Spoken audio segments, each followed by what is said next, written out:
This video is brought to you by Miniature Market. Thousands of board games, miniatures, and paints, discount prices at miniaturemarket.com.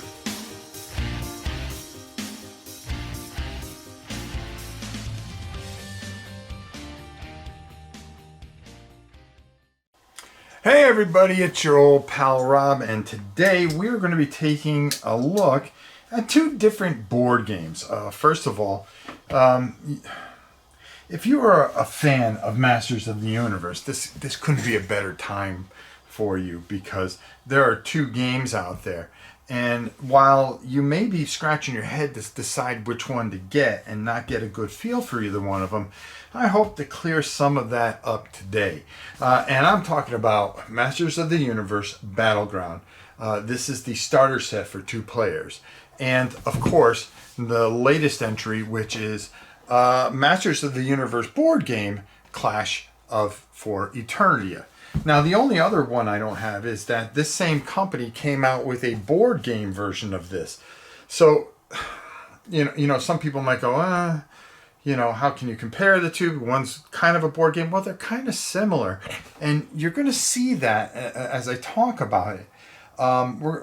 These are both miniature run games. So there are two different types of styles here. And we're going to go down to the table and we're going to take a look at the miniatures so you can see a difference. And we're going to talk about how many miniatures you get in one box and how many you get in another box, and how you're going to need the different series of on one side, where this giant Kickstarter for this monster comes with so many miniatures, it may be kind of overwhelming. But on the other side here, with Battleground's more of a skirmish game, and you're going to get 5 players a side, and you're going to get some terrain, and you're going to get a hex board. The other board game also has this hex board, and you're going to be battling out. We're going to talk about some of the differences on the other side of this, but we're going to go down, take a look at the miniatures, the different types of miniatures that you get, and we're going to talk a little bit about that. And then on the other side, I'm going to tell you what the difference is of the game and which game I prefer, because there can only be one Masters of the Universe in this household. So what we're going to do is, on the other side of this, we'll give you all that. But right now, let's go down to the table, take a look at these miniatures from both these companies, and we'll talk a little bit about them, scale, and all that other stuff. So what I wanted to do here was kind of show you the different figures that you're going to have. On the left-hand side, you are going to have the figures from Masters of the Universe Battleground, which is from Archon, and then on this side is CMON's version of this. And it's pretty close, folks. You know, this is the CMON guy. Of course, I painted that, so it's kind of unfair, to be honest with you, to judge it by what it is. But they're pretty close for the most part, and the quality is very, very good. And the Archon is just a hair bigger size, it seems. If that matters to you, well, there you go. And, sometimes it really comes down to which miniatures you prefer. For instance, here is, again, here's Skeletor. Really nice pose. And over here, another nice set and pose by CMON. And I really think that they both really do well with the different things. And of course, Merman, which you have here, and you can see the difference here. Just a little bit, I think that pose is really cool. And, a slight edge, a very slight edge to Battleground. I think they do fantastic. The difference is, on this side, you are going to get a ton more miniatures. You're going to have minions that both sides are going to be able to control. As you see, part of Man of Arms army there. Let me move these out of the way for you, folks. And then on the other side, I wanted to show you them unpainted as well, is some robots that are going to be controlled by Skeletor's army. You're going to get 10 figures here, but you're going to get 40 something in this box set, and you're also going to get some mounted ones in the Simon set, which is really cool. The terrain, very, very beautiful terrain from Archon. Very, very nice and well done. And Simon is going for more of a 3D look. There's also Castle Grayskull and stuff like that that you will be seeing in a box unopening of this that I did, that you'll see coming shortly. And there's a lot more terrain. The terrain, very beautiful on both sides and fits very well. It really comes down to, gameplay. What, are you going to get more? Which one are you going to get more out of? And I think we'll talk more about that up top. But you can see it's pretty even with the figures. I really think that they did, both sides did a great job, especially for what both games do. And they both do it very, very, very well. And I do mean very, very well. More of a miniature skirmish game over here. More of a miniature skirmish game with a little bit more board game depth and power allocation, which is very, very cool. And both do what they do very, very well. So let's talk more about that up top, and we'll get on out of here. We'll close this out and hear what we have to say up top, and then call it a day. There you go, folks. Now, they're a slightly different scale, but both models are excellent sculpts. The thing I really like about this, okay, is you're playing the same type of game on a hex mat.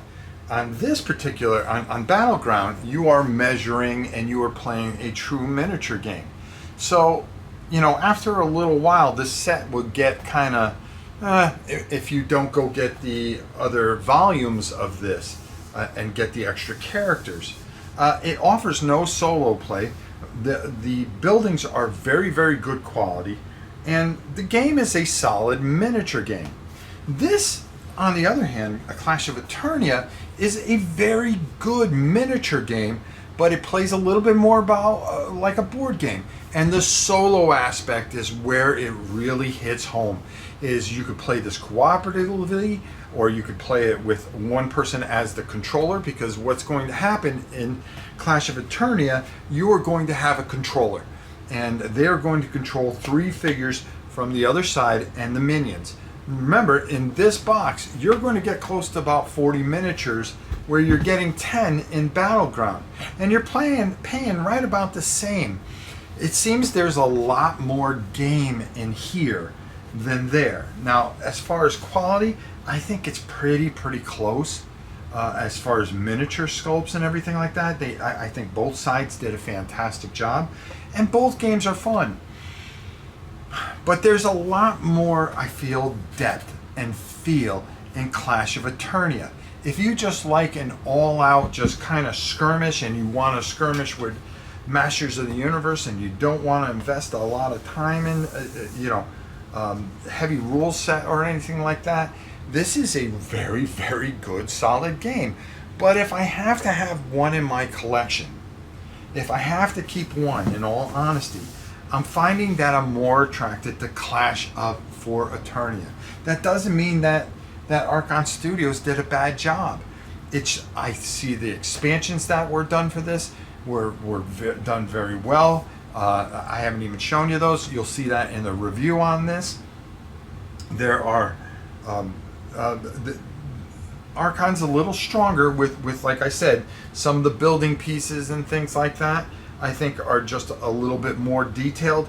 But I really like the rock formations, the dungeons, Castle Grayskull, which you'll see in the review.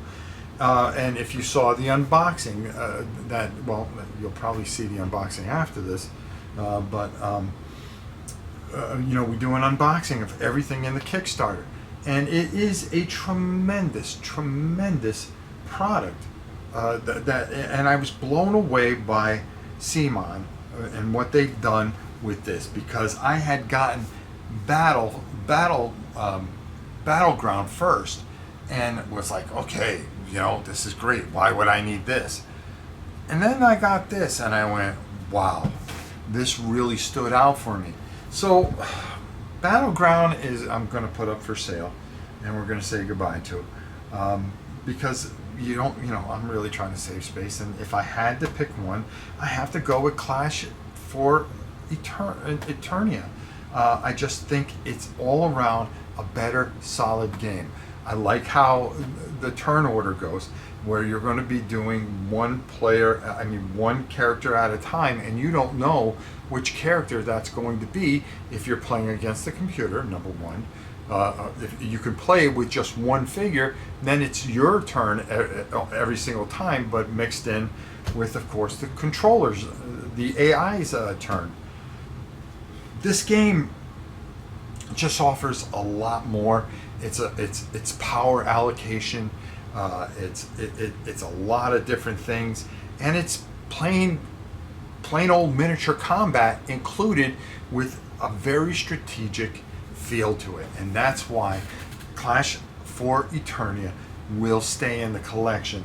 And I'm first of all, this is so far one of the better games that I've played this year. I'm just completely blown away by it, and I'm really having a lot of fun with it. Don't get me wrong. This is a very, very, very good, solid game. It's just, I have a ton of games that do the same type of thing.